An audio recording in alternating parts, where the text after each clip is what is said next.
Actually, the first time I experienced a farewell was when I saw my grandfather close his eyes.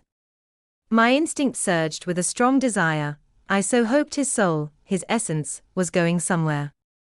But what I had been taught told me we cannot confirm such things. At the moment, with the lack of any clear answers, I felt very conflicted, mixed with a kind of nihilism from not having any answers. I didn't want to be in such a place anymore. However, recently, after attending 2 funerals, I've come to realize something. In today's discussion on religion, we often wonder where people ultimately go. This issue, caught between religious beliefs and scientific understanding, is complex. Western religions have provided some answers, but within the scientific realm, religious answers aren't always accepted. Discussions in my comment sections often turn into arguments, with both sides presenting their views on this topic. Let's first establish the roots of Western religions and understand the historical context. Why did modern science develop in Europe, and why do we live in a world where such questions are pursued? I will outline a basic historical framework, and then provide my understanding of this issue at the age of 30. Now, let's dive into the history to explore the origins of these concepts. From ancient times, questions like, where do we come from and where are we going, have troubled humanity. Different cultures and religions have provided their own answers and imaginations about these questions. In the 13th century, Europe was predominantly Christian. People believed that the world was created by a God who sent his Son to earth. Many daily habits, such as praying after waking up, giving thanks before meals, and attending church services, reflected this belief. They thought that after death, good people went to a paradise called heaven, while bad people went to hell. When studying social research from that time, a term was needed to encompass these beliefs, which were connected and bound together by religious practices. In Christianity, everyone is seen as having a relationship with God. If you do not believe in Jesus, Christians believe it is because you have forgotten this relationship. Missionaries were sent to remind people that Jesus had saved them, and reconnecting with this belief was seen as a way to restore this relationship. The ultimate social ideal in Christianity is to reconnect and unify scattered people into one community. This involves following the same customs, attending church services, and participating in rituals to maintain the connection with God. By the 16th century, religions evolved and spread into different languages and cultures, such as Italian, French, Spanish, and English. As these religions entered other cultures, translation often led to a loss of certain meanings and nuances. When considering the relationship between religion and science, Western religions generally hold a view of a divine contract or covenant, believing that if people worship according to divine instructions and follow religious laws, they will be rewarded with visions or blessings. Judaism, Christianity, and Islam, while originating from the same divine covenant, have developed different views. For example, Judaism believes in a promised land, Christianity believes in heaven where the divine is present, and Islam also envisions a paradise, but has its own distinct views. In Eastern cultures, worship practices and the concept of divine beings vary. These practices are evident not only in annual festivals, but also in daily prayers. Believers view the divine as the ultimate ruler who controls and manages the workings of the world. Natural disasters are often interpreted as divine punishment, leading people to seek absolute obedience and worship to avoid angering this supreme being. In summary, the Western view emphasizes a divine relationship where worship and adherence to religious laws are central, while Eastern religions have different focuses and goals. In medieval Europe, Christianity's emphasis on divine authority and subjugation shaped the religious and scientific frameworks that followed. Modern definitions of religion, according to dictionaries like Cambridge and Oxford, emphasize worship and obedience within a hierarchical relationship. Christians view the Bible as containing divine truth, though interpretations and beliefs about divine authority can vary. This statement is merely a concept with an idea and does not cause any social impact. So when does a concept have an impact? It is when it spreads among the masses. The organization responsible for this spread is the Church. Over time, due to various historical and political reasons, it gradually became a large organization. In European history, there were two major generations of such organizations. One was the Roman Catholic Church in Western Europe, and the other was the Eastern Orthodox Church. During the period from the 5th to the 15th century, which is also known as the Middle Ages, the Church played a very important role, and it held a very high status. How high? On par with the Bible. According to the Catholic Church, it was established by Jesus Christ himself, who appointed his disciple Peter as its first leader. The Church claims to have been founded by Jesus, and each pope, in turn, claims to be guided by divine inspiration. This is another concept of authority. Another key point is who wrote the Bible. It is believed that the initial followers of Jesus, who were also inspired by God, authored the Bible. Hence, the two, the Church and the Bible, complement each other and are indispensable. To summarize, the Bible on its own, without interpretation and dissemination, would have little social impact. Someone needs to read it and then spread its teachings. But who can read it? Only the Pope and the Church can correctly interpret God's will. Ordinary people, without the Church's guidance, cannot fully understand it. This is true for both the Catholic and Eastern Orthodox churches. For example, the concept of purgatory is not found in the Bible. However, after reading, understanding, and discussing the scriptures, the Church decided that after death, a soul does not go directly to heaven. Instead, it first enters a transitional place called purgatory, where the soul is punished for its sins, such as lying, where one might be pinched by pliers, or gluttony, where one would suffer from hunger. After these punishments, the soul is cleansed and can then ascend to heaven. The Church developed this concept and disseminated this knowledge through local churches to the masses, leading them to believe that souls go to purgatory after death. Meanwhile, the Church also established customs and traditions, dictating how rituals should be conducted and organizing people to participate in these unified actions and share a common belief system. In this way, people, under a unified God and a single concept, formed a system of worship, a religion. But here lies the issue: this God cannot be seen or touched, so who can represent him? The Church claims to be the sole interpreter, meaning that people must follow the Church's guidance to show reverence. Over time, the original pure spiritual concept of absolute obedience to God transformed into absolute obedience to the Church, a very real social authority. But as the Church evolved into an organization with such absolute authority, another issue arose. Over the course of 1,000 years, did every successor and Church member truly receive divine inspiration? Were their interpretations of the Bible really God's will? As the German philosopher Nietzsche once wrote, if the earth had a skin, then humanity would be one of the diseases. There is an inherent flaw in the Church's organization, because it is run by humans, and history shows that humans are often fallible. By the end of the Middle Ages, after 1,400 years of development, the Church had already experienced corruption and division, leading to a series of revolts against its dominance, including the three major Silk Revolutions. Modern science was born out of this great wave. What was the problem with the Church system? The labor of individual rationality. If you were living in the Middle Ages, you had about 5 options.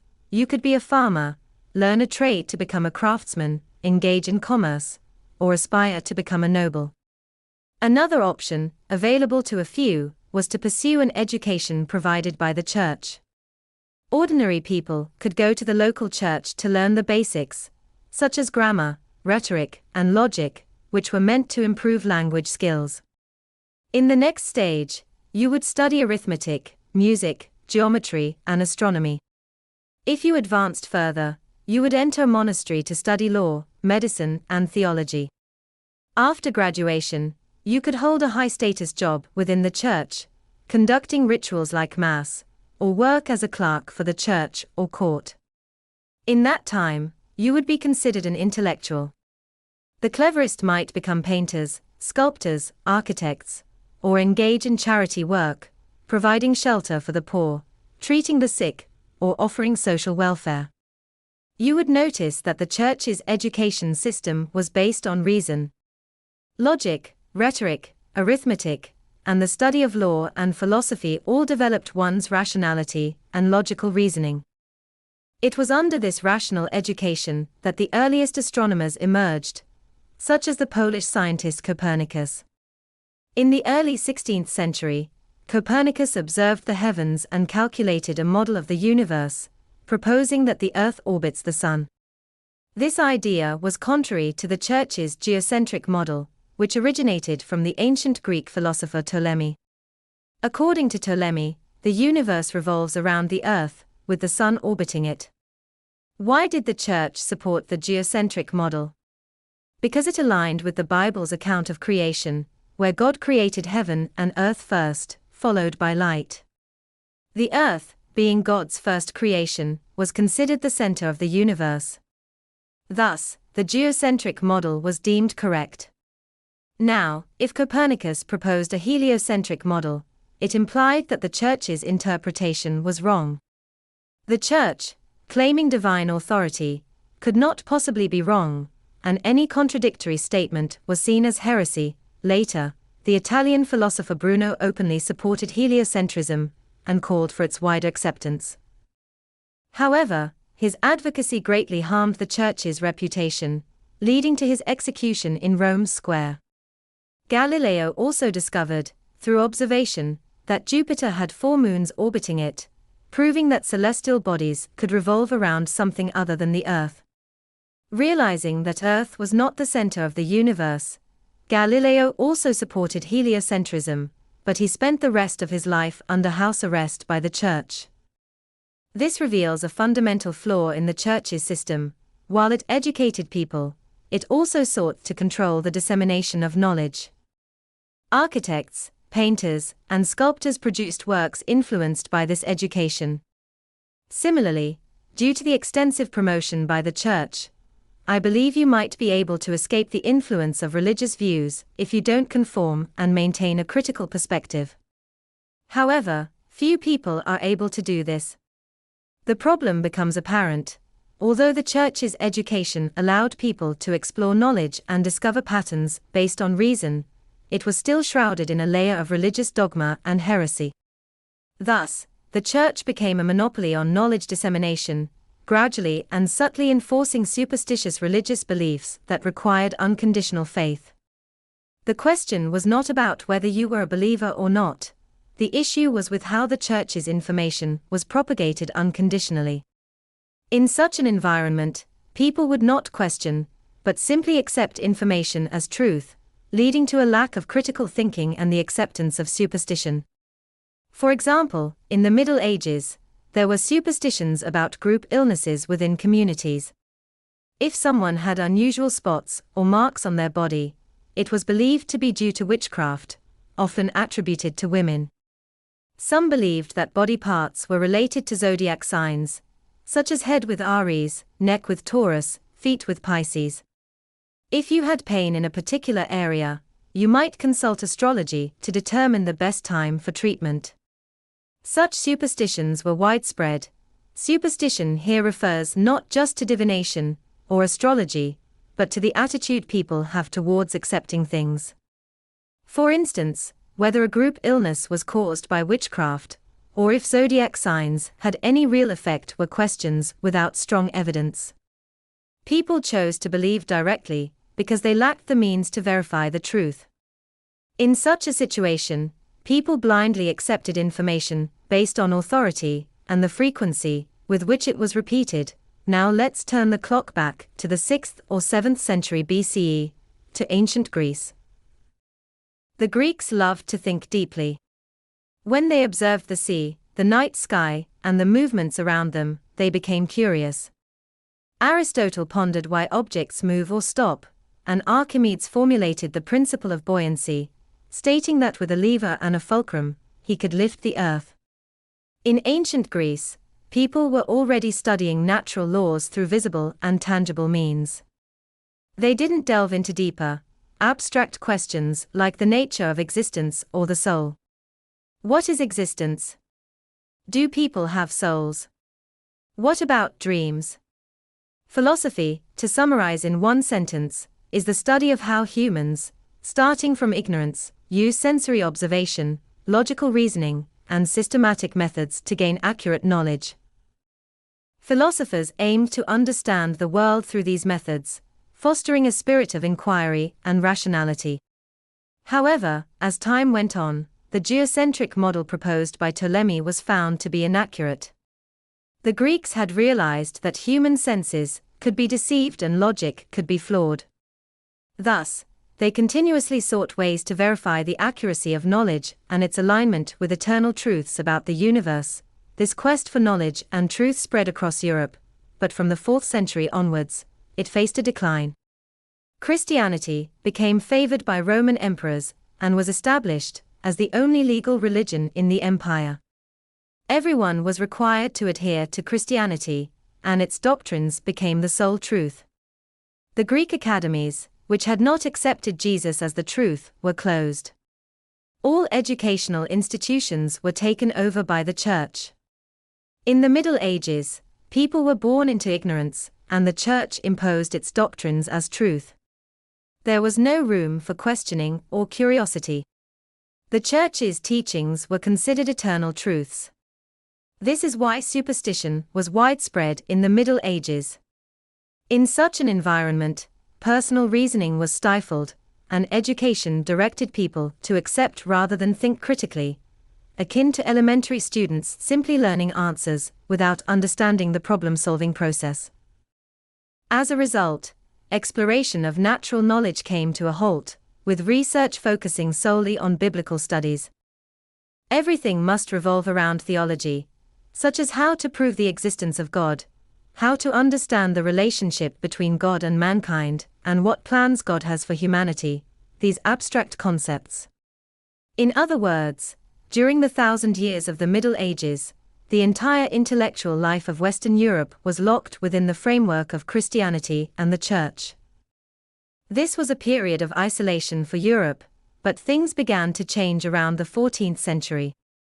When people started to look back at ancient history, they discovered that in ancient societies, before the existence of Christianity and the Church, ancient people were encouraged to explore knowledge, personal reasoning, and independent thinking. However, at this point, knowledge dissemination had been monopolized, and human reasoning was buried. Therefore, those who awakened sought to revive the ancient spirit of inquiry, revive rationality. But what was the biggest obstacle to reviving the ancient quest for knowledge and awakening rationality? It was the Church. Under the dominance of the Church in the Middle Ages, the masses had been reduced to this state. They appeared to exist, but in reality, they did not. They were merely passive individuals, born into a set truth and then swept along by the currents. They were like animals, driven by instinct to survive and reproduce, living out their lives this way and then dying. When do you truly exist?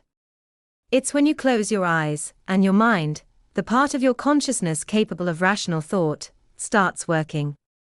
When it begins to operate, generating its own reasoning and producing something uniquely yours, it is at this moment that you truly exist. The instinct of animals is to survive and reproduce, but humans have a higher faculty, a unique quality that philosophers and thinkers possess, awakening them from a left-brained mode of thinking and transforming them into right-brained reasoning. Over the next 400 years, the series of movements gradually dismantled the Church's monopoly. The first movement was the Renaissance. Previously, painters would depict religious figures, saints, and biblical stories, all to glorify God and reinforce the master-servant relationship between humans and God. The message was clear: humans were merely servants, and their purpose was to live according to God's laws, worship Him, and hope to ascend to heaven rather than descend to hell at the end of their lives. This was the life of a devout believer. But during the Renaissance, painters began to depict ordinary people, everyday life, you and me, emphasizing humanity's creativity. They made people realize that humans were not merely God's servants. They were also creators, who could bring something new into existence. You didn't have to just replicate scenes and stories from the Bible. You could express your own ideas through painting, sculpture, and other forms of art. For example, Raphael's painting on the ceiling of the Vatican, depicting ancient philosophers, clearly conveyed the idea of reviving the ancient pursuit of knowledge. The Renaissance, in a word, was about emphasizing humanism, making people aware of their own individuality. The second movement was the Reformation. Led by Germany's Martin Luther, this movement directly confronted the Church, challenging its authority. Luther questioned, why should the Church be the only one capable of interpreting the Bible? Why can't individuals interpret it for themselves? Why should I unconditionally believe that the Church is divinely authorized?